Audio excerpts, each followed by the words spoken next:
So do you ever show up at work in body only? You clock in, you answer emails, you sit in meetings, but inside you feel blank and uninspired, disconnected from why you're even there? That's not laziness and it's not boredom. That's what experts are now calling quiet cracking. And it's not rare.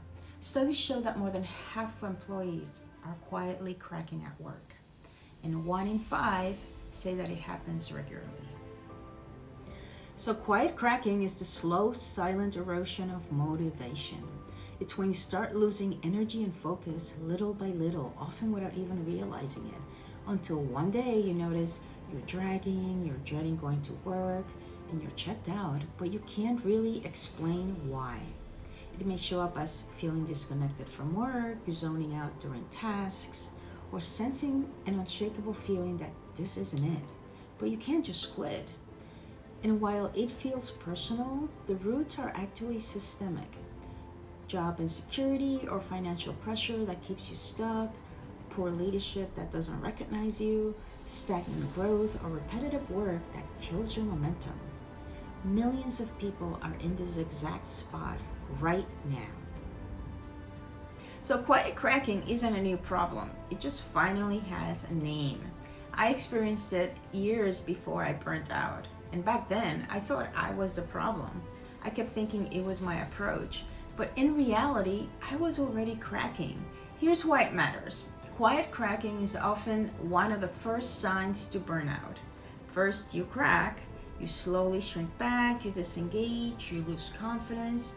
And then second, many turn to quiet quitting, which is in reality just trying to set boundaries. But when you set them from a place of depletion, it just feels like survival, not power.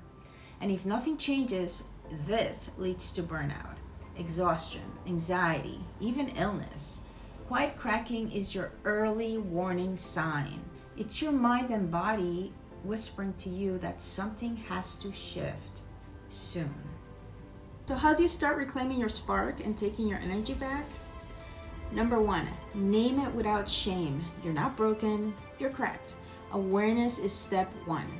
Number 2, take micro actions, 5 minutes of breathing, or setting one clear boundary, or a small learning goal. Tiny moves restore your sense of control and agency. And number 3, reconnect even to one supportive colleague or friend at work that can buffer you from burnout. Small shifts add up, build hope, and remind you that you're empowered with choices, not powerless. So if you've been feeling the slow fade, don't wait until it turns into full burnout. That's why I created the 7-day burnout reset. It's a simple free resource with daily practices to help you pause and protect your energy and find your spark again before the cracks deepen. The link's in the description. Quiet cracking may shake your confidence, but it doesn't have to decide your future. You do.